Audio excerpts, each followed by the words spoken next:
guys. Thank you. How many of you guys are parents here? Parents of teenagers? Okay, everybody, that's great. The agenda that I have tonight, I'm going to kind of provide you with an understanding that may apply to more than just teenage spending. It can apply to the teenage brain is something I'm going to talk about, some basic understanding of neurobiology. What's being marketed to our children? Yeah? I think you could probably lose the mic. It's going on and off. Oh, okay. That's true. I don't know, can you hear anything back about it? Can you guys hear me?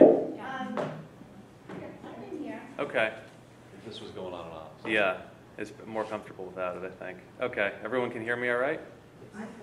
So I'm going to talk about a basic understanding of neurobiology and how it applies to teenagers, children a little bit. And when I'm talking teenagers, it spans that whole period between really 12 years old to 19, maybe even 20 when they're entering college. I also want to talk about the marketing that as parents we're sort of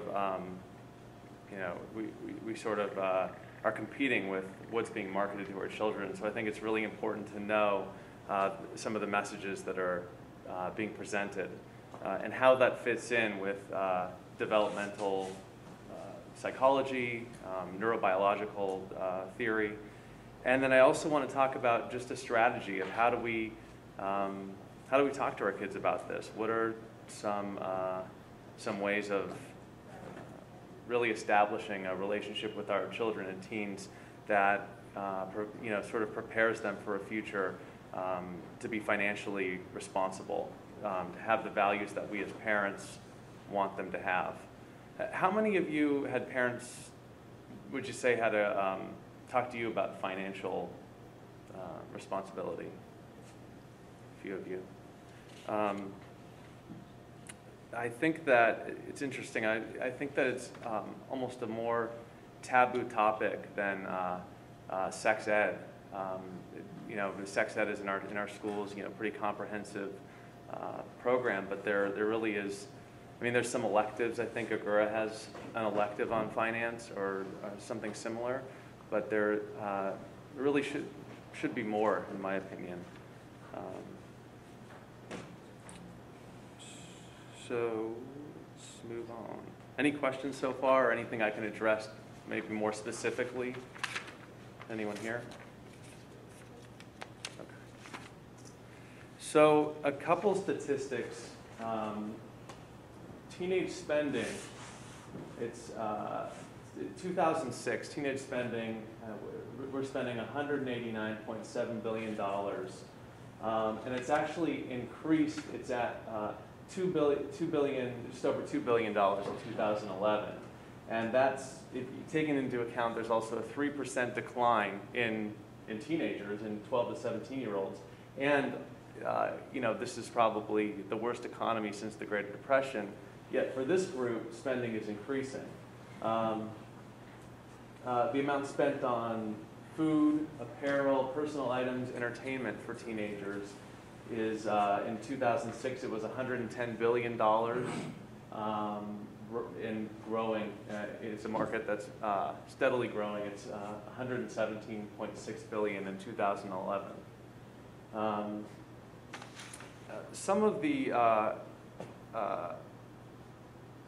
the concerns that I have, and that some parents that I have that I've spoken with, is how to prepare. Given the economy out of childhood, what does the teen sort of have to face, and are they prepared to face adulthood? Without they grow up kind of spending, some of them without really the background to sort of support themselves in an economy, especially one like the one right now. According to Experian, 67% of teens and 20-pluses carry some debt, and this group is more likely to be late on payments and incur debt more than other Americans. They're calling has anyone heard of the term the boomerang generation? Okay, it's this is referring to a large percentage of this age group is 18 to 34. I think it's 1 in 7 actually who had once lived independently are now moving back home with their parents, with their family. And I think a lot of this is a result of, I mean, certainly the economy plays a big part in this, but a lot of it is a result of certain habits that I'm going to talk about begin in childhood and continue on and through adulthood. So, I have a couple links here. I don't think I'm going to be able to get these, but yeah, you've seen it. Which one? The one with that bratty boy. Yeah, right. So this kid, it's a Toyota Highlander. I wrote to them. You did.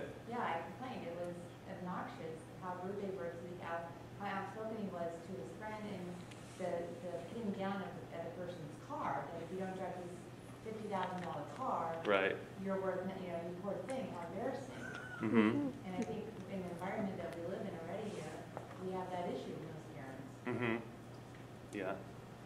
Have you seen the Yes. other one, Susie's Lemonade or whatever? It's for Verizon. In both commercials, the idea is that well, this one is you're lame if you don't own the car. I think that's the word they use. If you're a parent and you don't have this car, you're lame. And I think it's a very successful ad. And the reason is that 30% of parents are influenced by their child when they purchase a car. So advertisers, marketers, they've learned that why waste your time advertising to adults?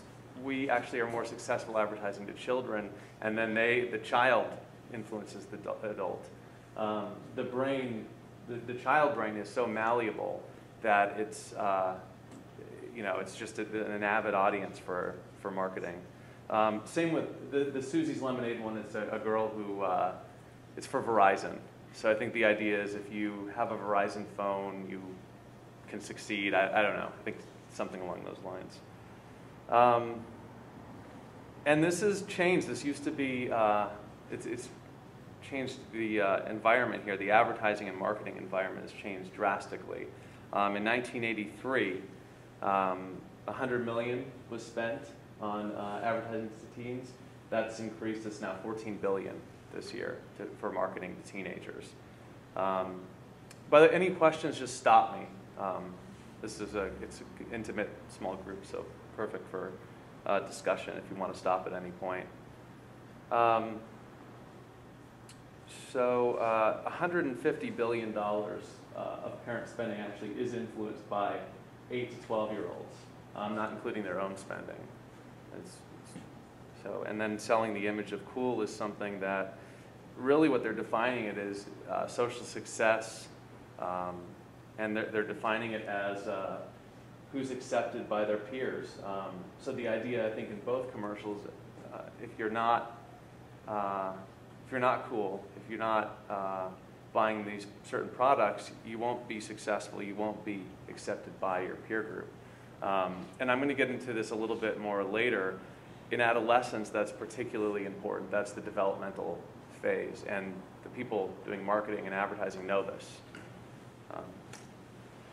These statistics are from youth marketing systems. I can put that up there, but 70% of U.S. adolescents want to be rich. 61% of U.S. adolescents want to be famous.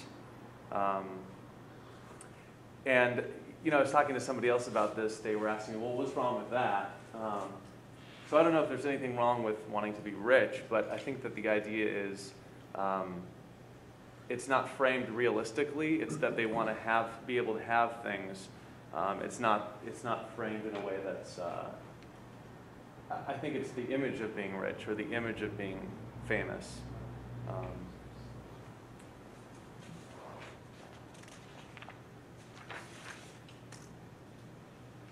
So whose values are these? it's kind of a value